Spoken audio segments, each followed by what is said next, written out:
क्या आपने कभी किसी ऐसे गांव के बारे में सुना है जो समय की धारा से बाहर हो? एक ऐसा गांव जहां रात के समय एक खामोशी छा जाती है और जो सुबह के उजाले में भी डरावना सा लगता है। ये कहानी एक ऐसे गांव की है जिसे लोग भूल चुके हैं, लेकिन उसका रहस्य आज भी हर रात जिंदा रहता है। ये है नाइट शेड विलेज, एक ऐसा गांव जिसे आज हम जानेंगे और जहां एक रहस्यमय श्राप अब तक कायम है। नाइट शेड विलेज एक ऐसा गांव जो पहले कभी जीवंत था। ये गांव अपनी समृद्धि और सुंदरता के लिए जाना जाता था, लेकिन कुछ अजीब घटनाओं ने यहाँ का नाम बदनाम कर दिया। कहते हैं कि इस गांव पर एक शाप है और जब से वो शाप जागृत हुआ, गांव के लोग और उनकी खुशियां धीरे धीरे खत्म हो गई। अब ये गांव केवल एक खौफनाक याद बनकर रह गया है। यहाँ हर शाम जब सूरज डूबता है तो गांव की गलियों में एक अजीब सी खामोशी फैल जाती है। लोग कहते हैं कि कोई अजनबी रात को इस गांव में प्रवेश नहीं करता, क्योंकि रात के अंधेरे में कुछ ऐसी चीजें होती हैं जो आपको जिंदा खा जाती हैं। लेकिन इसका कारण क्या है? क्या ये सिर्फ एक अफवाह है या फिर सच? राहुल, एक युवक जो हाल ही में अपने करियर के लिए इस गांव में आया था,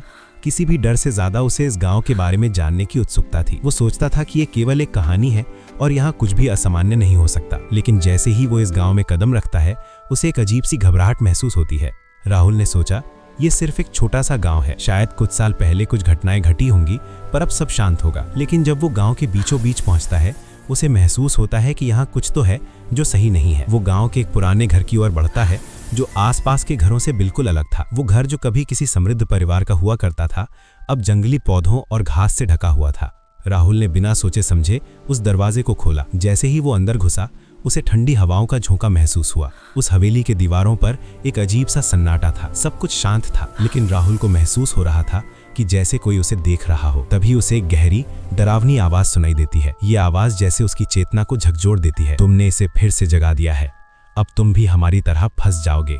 राहुल कांपते हुए उस आवाज की ओर बढ़ा और देखा कि एक कटा फटा आत्मा उसकी तरफ बढ़ रही थी। उसकी आंखें घनी अंधेरी थीं और उसका चेहरा भूतिया रूप में बदल चुका था। ये आत्मा कहती है, तुमने हमें यहाँ फिर से जगा दिया है, अब तुम भी हमारे साथ वहीं रहोगे जहाँ हम फंसे हैं। तुम भी इस गांव के शाप का हिस्सा बन जाओगे। राहुल घबराते हुए उस आत्मा से भागता है और एक पुरानी किताब ढूंढता है जिसमें शाप का रहस्य लिखा होता है। इस किताब के पन्ने भूतिया चित्रों और खौफनाक मंत्रों से भरे हुए थे।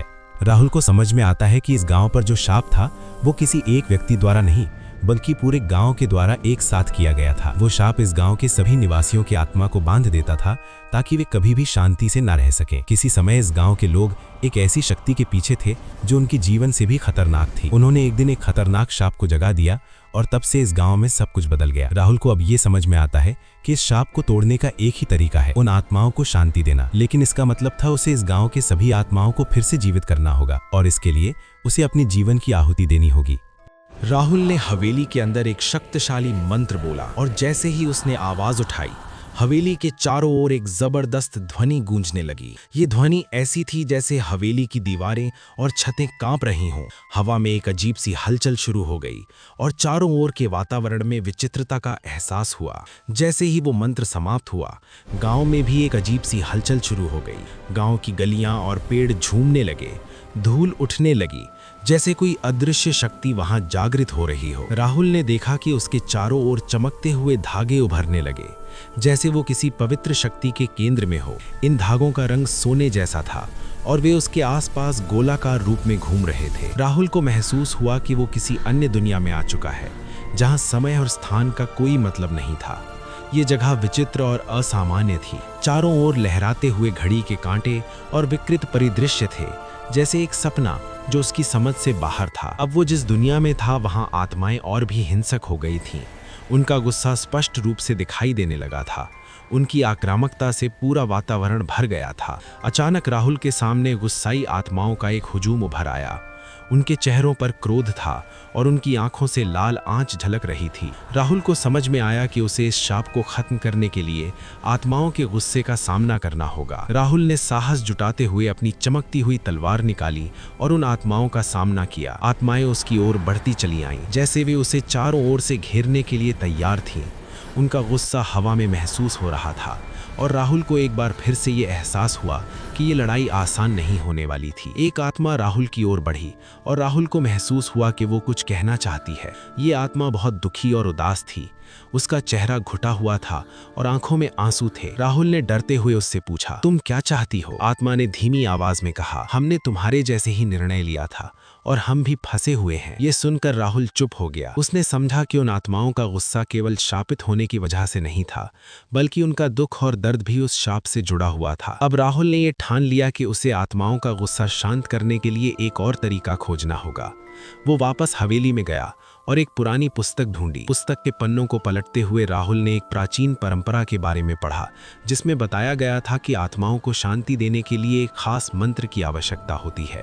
वो मंत्र केवल उस व्यक्ति द्वारा बोला जा सकता था जिसने सचमुच सत्य की खोज की हो और जो अपनी आत्मा को शुद्ध कर चुका हो। राहुल ने पुस्तक के पन्नों पर एक चमकते हुए प्रतीक को देखा जो हवा में तैर रहा था। उस प्रतीक को देखकर उसने समझा कि ये वो मंत्र था जिसकी उसे तलाश थी। वो मंत्र एक प्राचीन मंत्र था और ये केवल उस व्यक्ति के लिए था जो सही मार्ग पर चलकर आत्मा की शांति चाहता हो। राहुल ने खुद से कहा, ये वही पल है जब मैं अपनी कुर्बानी दूंगा। उसने अपनी आंखों में दृढ़ नायक के आत्मविश्वास के साथ अपने दिल पर हाथ रखा और शांति की खोज में निकल पड़ा। वो जानता था कि इस रास्ते पर उसे अपनी पूरी जान दांव पर लगानी पड़ेगी, लेकिन शांति की प्राप्ति और आत्माओं का मुक्त होना, यही उसकी सबसे बड़ी प्राथमिकता थी। अगले दिन सुबह राहुल एक गीले और अंधेरे जंगल में उठा। सुबह की धुंध अभी भी उसके चारों ओर लिपटी हुई थी। उसके हाथ कांप रहे थे क्योंकि वो उस किताब को पकड़ रहा था जिसने उसे इस शापित भूमि में लाया था। उसे समझ नहीं आ रहा था कि वो यहाँ क्यों था या उसकी यात्रा का अगला कदम क्या था। वो जो प्राचीन ग्रंथ के द्वारा मार्गदर्शित हुआ था, अब उसके शब्द उसे भ्रमित कर रहे थे, बेकार लग रहे थे। गुस्से की आत्मा की फुसफुसाहट अभी भी उसके कानों में गूंज रही थी। उसने चारों ओर देखा। वो नीरस भूमि उसके सामने थी। पेड़ मुड़े और बढ़े हुए थे, उनके तने जैसे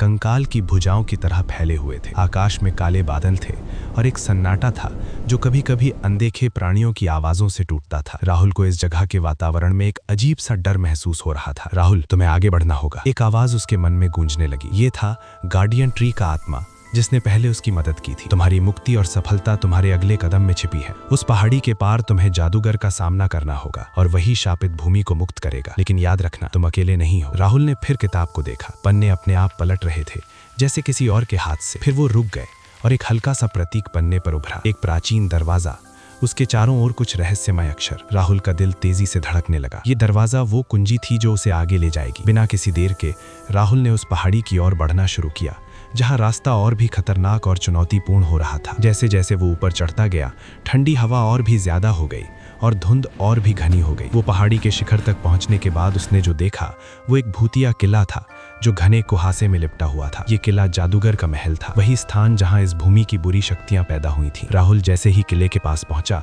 उसकी भारी लोहे की दरवाजे अपने आप खुल गए। अब पीछे मुड़ने का कोई सवाल नहीं था। वो अंदर गया और अंधेरे ने उसे पूरी तरह से निकल लिया। हवा में सर्दी का गहरा एहसास था। कमरे में कहीं से एक गहरी दहाड़ सुनाई दी और राहुल ने तुरंत अपनी कमर से चाकू निकाल लिया। भले ही वो जानता था कि ये उसे इस बुरी शक्ति से बचाने में सक्षम नहीं होगा। तभी एक काले रंग का धुंधला आकृति सामने आई। वो था बुरा जादूगर, जिसके काले कपड़े उसकी छाया की तरह लहराते हुए उसकी दिशा में आ रहे थे। उसकी हरी आंखें अंधेरे में चमक रही थीं। तुम आ ही गए, जादूगर ने फुसफुसाया। क्या तुम समझते हो कि तुम मुझे मेरे साम्राज्य में प्रवेश करके मुझे हरा सकते हो? मूर्ख बालक, तुम कभी भी बाहर नहीं निकल पाओगे। राहुल का दिल तेजी से धड़कने लगा जब जादूगर ने अपनी छड़ी उठाई और हवाओं में ऊर्जा के बड़े बड़े तरंग भेजे। कमरे की दीवारें झूलने लगी और राहुल के पैरों के नीचे की जमीन टूटने लगी। चारों ओर अंधकार फैलने लगा और पूरी जगह पर खौफ का माहौल बन गया। तुमने इस भूमि को क्यों शापित किया? राहुल ने चिल्लाकर पूछा। उसकी आवाज गहरी और गूंजती हुई थी। तुम चाहते क्या हो? जादूगर ने हंसी की एक गहरी आवाज निकाली। आह, तुम उत्तर ढूंढ रहे हो? बहुत अच्छा, तो सुनो। ये भूमि कभी एक शक्तिशाली राजा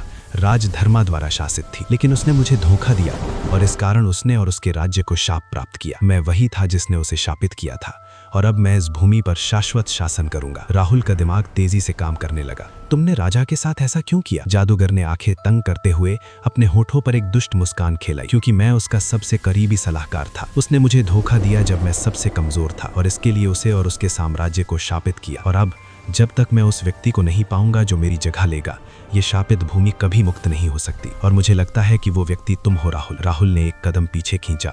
उसके हाथों में पसीना था। मैं कभी तुम्हारी तरह नहीं बनूंगा, उसने दृढ़ता से कहा। मैं इसे रोक दूंगा। जादूगर फिर से हंसा, लेकिन इस बार उसकी हंसी में कुछ और ही खतरनाक था। तुम सोचते हो कि तुम मुझे हरा सकते हो? ठीक है, तो देखो, तुम्हें शापित किले की परीक्षाएं पार करनी होंगी, तब हम देखेंगे कि तुम जीवित बच पाते हो या नहीं। पल भर में राहुल के नीचे की जमीन हिल गई और वो गहरे गड्ढे में गिर गया। चारों ओर अंधकार ऊर्जा से भरी थी और शाया रूपी प्राणी उस गड्ढे के चारों ओर मंडराने लगे। उनकी आंखों में जलती हुई लाल रोशनी थी। लड़ो राहुल, एक आवाज उसके कान में फुसफुसाई। ये था गार्डियन ट्री का आत्मा जिसने पहले उसकी मदद की थी। तुम्हारी मुक्ति मुक्ति और सफलता तुम्हारे अगले कदम में छिपी है। तुम्हें इन प्राणियों को हराकर अंतिम परीक्षा पास करनी होगी, तभी तुम जादूगर का शाप तोड़ सकोगे। राहुल ने अपनी मुट्ठियां कस ली और उसका दिमाग साफ हो गया। शायादार प्राणी उस पर टूट पड़े, लेकिन उसने उनसे बचते हुए और उनकी प्रतिक्रियाओं को नष्ट करते हुए त्वरित प्रहार किए। हर वार से अंधकार पीछे हटता दिख रहा था, लेकिन और प्राणी आए और उनके रूप बदलते रहे। राहुल ने बहादुरी से लड़ा।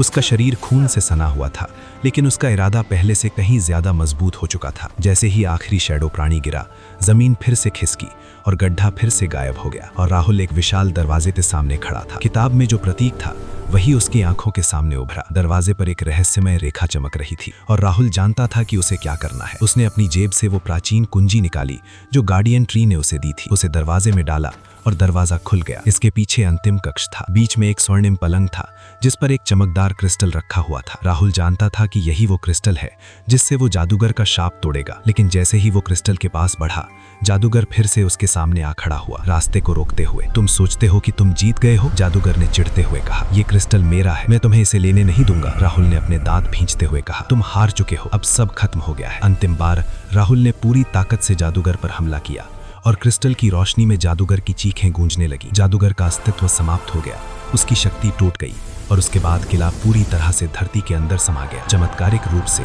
राहुल ने क्रिस्टल को अपने हाथ में पकड़ा और किले से बाहर निकलने की ओर दौड़ने लगा। किले की दीवारें गिर रही थीं और जमीन हिल रही थी। जैसे ही वो आखिरी दरवाजे से बाहर निकला, किले के मलबे से गिरने से बचते हुए उसने एक कड़ी छलांग लगाई। उसने अंतिम शक्ति के साथ किले से बाहर कदम रखा। अब अंधेरे बादल जो लंबे समय से इस भूमि पर थे साफ होने लगे। सूरज की रोशनी ने सारी जगह को रोशन किया। शाप समाप्त हो चुका था। राहुल खड़ा था किले के मलबे के पास और उसने अब शांति से भरी भूमि की ओर देखा। अब यहाँ कोई शापित शक्ति नहीं थी। गार्डियन ट्री फिर से अपनी पूरी महिमा में खड़ा था, आकाश में अपनी शाखाएं फैलाए हुए। धन्यवाद राहुल, तुमने जो किया वो किसी और से नहीं हो सकता था। तुमने इस भूमि को इसके शाप से मुक्त किया। राहुल ने सिर झुकाकर आभार व्यक्त किया। वो थका हुआ था लेकिन संतुष्ट भी था। उसने क्रिस्टल को हाथ में कसकर पकड़ा। ये अब उसकी विजय का प्रतीक था। यात्रा लंबी थी और लड़ाई खतरनाक थी, लेकिन वो सफल हो चुका था। वो जब गांव की ओर वापस लौट रहा था तो उसे ये एहसास हुआ कि अब उसका जीवन कभी भी पहले जैसा नहीं रहेगा। गांव वाले उसे नायक के रूप में देखेंगे, लेकिन वो हमेशा उन सबक को याद रखेगा जो उसने सीखे थे। साहस, समझदारी